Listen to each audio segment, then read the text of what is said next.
चलिए आज हम बात करते हैं। आज का जो मेरे पास जो टॉपिक है, टॉपिक का नाम है सेल और डिस्पोजल ऑफ एन असेट। ध्यान से समझना। अब हम क्या कर रहे हैं, अभी तक के क्वेश्चंस में हमने असेट्स को खरीदा था, हम खरीदने की बात कर रहे थे। अब हम उसको क्या कर रहे हैं, बेचने की बात कर रहे हैं। तो दो शब्द आ रहे हैं, एक आ रहा है वहां पर सेल और दूसरा आ रहा है डिस्पोजल ऑफ एन असेट्स।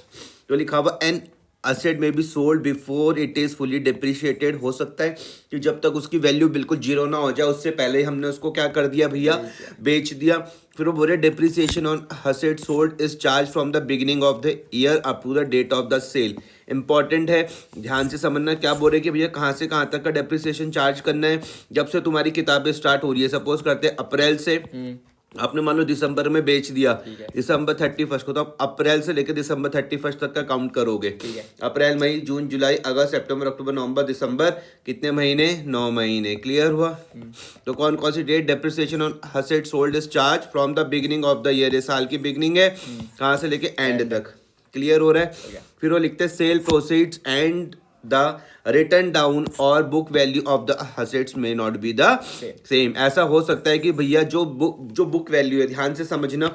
क्या रहता है कि अगर मैं तुमको बोलूं कि हम लोग क्या करते हैं, असेट्स की जो भी वैल्यू होती है उसमें से हम डेप्रिसिएशन को माइनस करते हैं। एग्जाम्पल के तौर पे समझो असेट्स की वैल्यू 1 लाख रुपए है, जो उसमें टोटल डेप्रिसिएशन लगा, टोटल डेप्रिसिएशन मान लो 40,000 रुपये लगा। अभी उसकी वैल्यू आ रही कितनी? 60,000। समझ में आया? हो सकता है ऐसा, लेकिन हमें उसको बेचने के बाद ऐसा हो सकता है, मान लो 3 केस बन सकते हैं। या तो मान लो कि मुझको कितना मिल जाए उसको बेचने के बाद, मुझको 60,000 मिल जाए, हो सकता है मुझको कम मिल जाए, मुझे 50,000 रुपये मिल जाए, मुझे ज़्यादा मिल जाए, 80,000 रुपये मिल जाए। समझ में आ रहा? हो सकता है या नहीं हो सकता? तो बुक किताब में यहाँ पर देखो क्या लिख रहे हैं वो, sale proceed and the written down or book value of the asset. जो मैंने अभी कितनी बताई? 60,000 बताई। सेल प्रोसीड मतलब जो मुझको बेचने के बाद मिलेगा, वो बोलते हैं assets may not B same. ऐसा भी हो सकता है कि वो सेम ना हो। समझ में आया? अगर जो सेल प्राइस है वो ज्यादा है, higher than the written down value, तो भैया मेरा क्या आ जाएगा? गेन आ जाएगा। सेल प्राइस क्या है भैया? ज्यादा है रिटर्न डाउन वैल्यू से, तो मेरा तो फायदा हो जाएगा, गेन आ जाएगा। जो भी मेरे पास सेल्स वैल्यू रहेगी मैं उसे बुक वैल्यू को माइनस कर दूंगा, मेरे पास गेन प्रॉफिट आ जाएगा। लेकिन अगर जो सेल प्राइस है वो कम हुआ रिटर्न डाउन वैल्यू से, तो भैया लॉस हो जाएगा। क्या हो जाएगा? लॉस हो जाएगा। तो लॉस का क्या है कि भैया जो भी बुक वैल्यू रहेगी, बुक वैल्यू में से मैं सेल वैल्यू को क्या कर दूंगा? माइनस कर दूंगा। समझ में आया? तो गेन और प्रॉफिट आपको समझ में आ गया। दोनों को हम लोग कहाँ पे ट्रांसफर करते हैं? प्रॉफिट एंड लॉस में। ये तो तुमको पता ही है।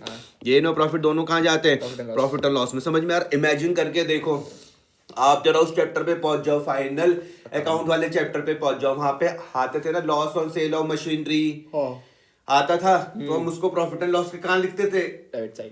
Loss on sale of machinery को प्रॉफिट एंड लॉस के कहाँ लिखते थे? डेबिट साइड पर।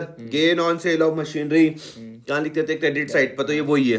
When the assets is sold following entries are passed steps और एंट्री। पहला है depreciation is provided up to the date of the sale. तो डेप्रिसिएशन की क्या होती है? Entry depreciation D R to assets, या फिर अगर आप प्रोविजन बना के चलोगे तो depreciation D R to provision. Clear हुआ?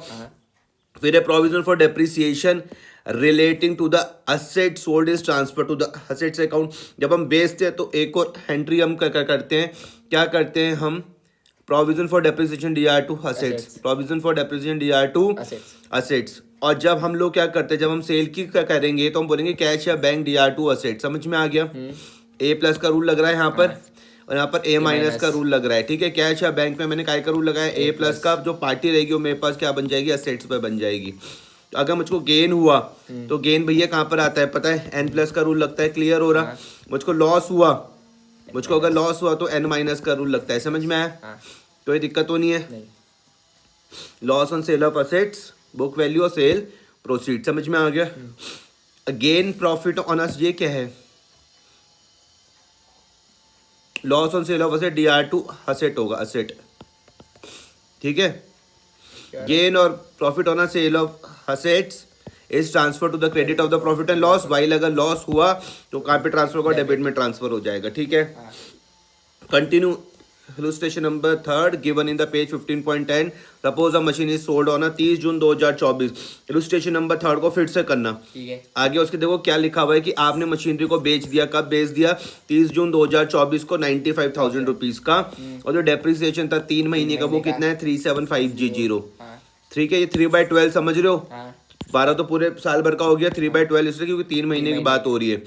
और 15,000 it will be credited to the machinery account. 95,000 जो सेल प्रोसीड थी of the machinery will also be credited to the machinery account. A balance of 13,750 remain, this is the loss and transfer to the profit and loss account. The machinery account for the year will be as follows. Clear हुआ?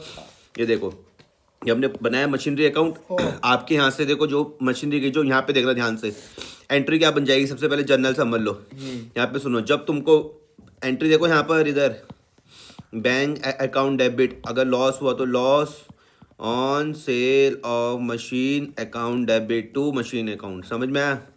ऐसे करके। ठीक है। तो देखो जो पैसा तुमको मिला ये तुमने लिख दिया बाय बैंक, जो तुम्हारे पास डेप्रिसिएशन लगा वो लिख दिया, जो लॉस हुआ वो लिख दिया। क्लियर हुआ? करो, इसको करो, इलस्ट्रेशन नंबर 6 भी करो। ठीक है। पहले नोट्स बनाओ फिर ये करो।